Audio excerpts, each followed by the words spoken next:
2-bedroom, 2-bath Barndominium. It's got a kitchen, laundry room / pantry in here.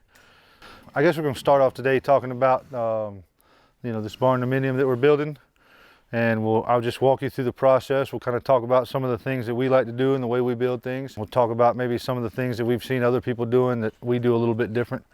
So we'll start out with the post. We drill a 3-foot hole. We put some saccharine in the bottom of it. We drive some spikes through the 6x6, and then we stand the 6x6 up and level it. Instructions say to mix the saccharine right here on site. You mix it up and wet it. You can't just dry pack these posts because they don't get enough structural integrity if you just dry pack them. You need to mix the concrete right here on site. So we put about 200 pounds of saccharine in the bottom of this 6x6. We let them sit overnight, and then we start erecting our trusses. We'll go inside in just a minute and look at our trusses. When we set the posts and we get the frame up on these Bardominiums, we're gonna have some pre-slab plumbing roughed in. We put the plumbing in pre-slab, and then we pour the concrete on top of an aggregate with a moisture barrier. And then once that concrete's hardened up, for this Bardominium, we'll come back and frame the interior walls. Once the interior walls are framed, then we'll put the insulation and the metal on last. You can see the way we did the 2x10 double rafters to act as lean-to trusses. They still got the purlins going across them. This is an all pine wood frame. This didn't get insulated, so we just put the metal straight on it because we don't need to block condensation, and we're not worried about humidity out here in an open lean-to. You can also get this option with or without concrete. This one here is just getting a dirt floor where they can park equipment. We can go up front. We got some guys still kind of finishing up this front porch area. So you can see these guys still finishing up the metal across the front here, but this is another style of porch option. This is a gable truss porch. It's where the roof line just continues, and we add more trusses and you just come straight out. So you can always kind of factor this in if you want more open storage. We can just bring the roof line straight on out. And a lot of people ask about the metal trusses versus the wood trusses. So we use the wooden trusses. As you can see, we cover the ends of the gable. We get a nice finished product. On the end of the gables, we cover it with metal. Hey Josh, will you get that rake on my truck? So here we are on the back of the Barndominium. It's a little more shaded over here, but you can kind of get a real good look at how these windows are installed. You can also notice over here that when we roughed in our pre-slab plumbing, we stubbed out the pipe so that it can be attached to the septic tank or the city sewer. This is getting a septic tank. When the septic tank company comes back, this will be real easy for them to find. So I'm going to go back and talk a little bit about the competition and kind of what some of the other guys are doing. You hear a lot of people talk about the metal trusses or the pole barn kits.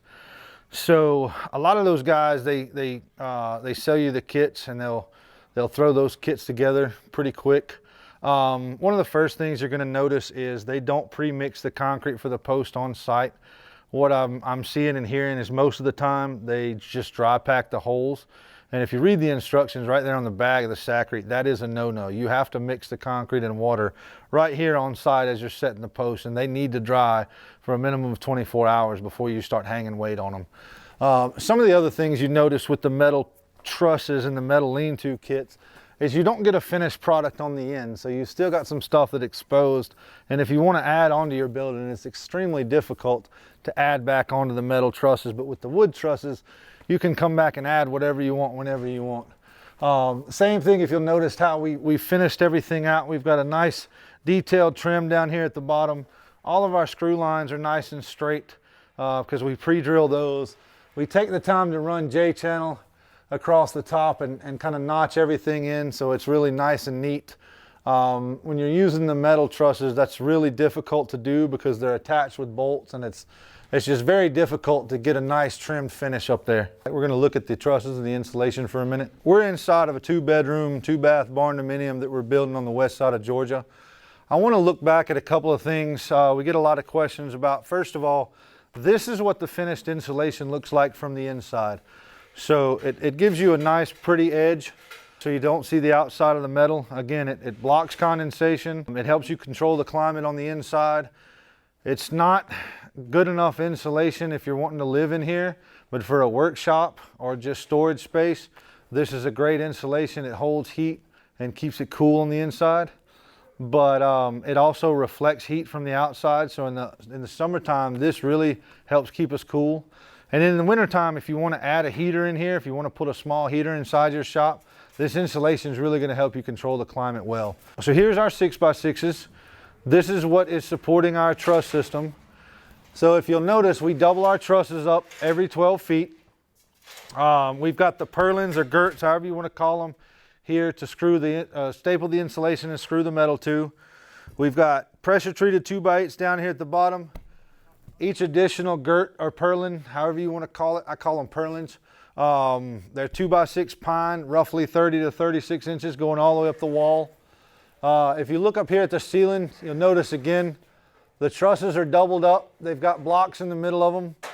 A lot of times what you see if you're going with the barn kits with the metal truss packages, you'll see this little clip that barely holds your 2x6s up there.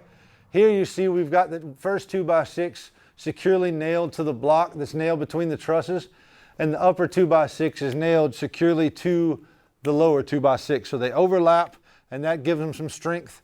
We also tend to add 1 or 2 of the purlins on the bottom of the trusses to kind of help give them some support against wind shear. So if you're looking for a workshop, an enclosed workspace or something like that, this is typically what you want to go for. This is what it's going to look like on the inside. Let's walk on in here and take a look at this Barndominium a little bit. So as you can see, we've got the plumbing roughed in over here. We're going to get a vanity, a shower and a toilet, just a simple bathroom right here. Adjacent to that is another bathroom very similar to it.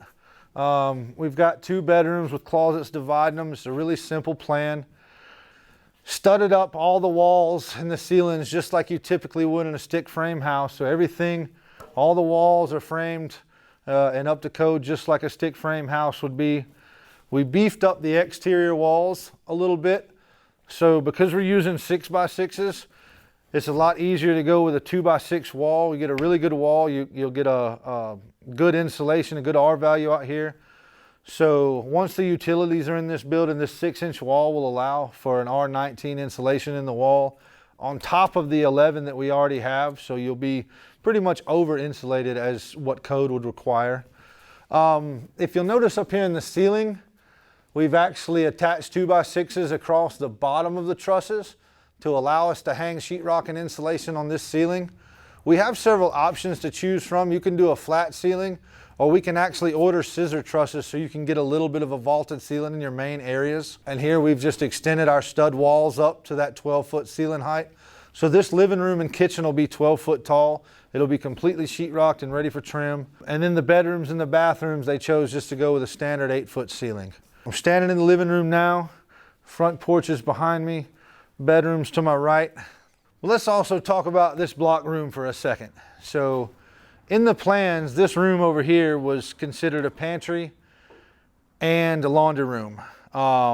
We did another Barndominium where the homeowner decided to do a tornado shelter. And so this homeowner saw the tornado shelter that we did in the other one, and they decided to do a tornado shelter here. So where the plan called for a laundry room and a pantry, we used the same dimensions on the inside of the room, and we built up a solid block, solid core tornado shelter, completely equipped with a steel door on the front, so that in the event of a tornado, you can always shut yourself inside of this room. But again, as it doubles as a pantry, it makes a lot more sense to go ahead and store your food and your water and whatever you think you might need to prepare for a tornado. You can just go ahead and store it right inside here. We're going to go ahead and attach, you can see the vents in the ceiling. We're going to attach the heat and air system in here so that you get the proper airflow inside of this block room just like you normally would. We've got electrical conduits running in it so we can run lights and switches. This thing is what I consider framed and dried in.